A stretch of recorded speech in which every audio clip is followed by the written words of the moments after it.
Long weekend आला म्हणजे मी निघाली कोकणात.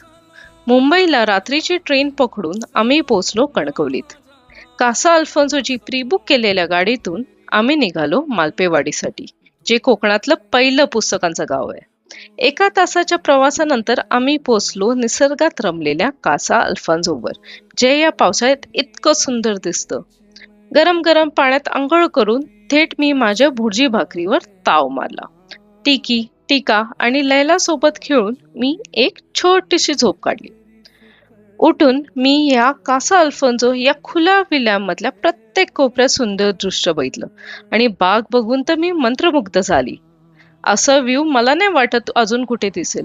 आणि मम्मी पण बघा किती एन्जॉय करते. मग डाळ भात असं सिंपल लंच करून आम्ही निघालो नापणे धबधबा बघायला.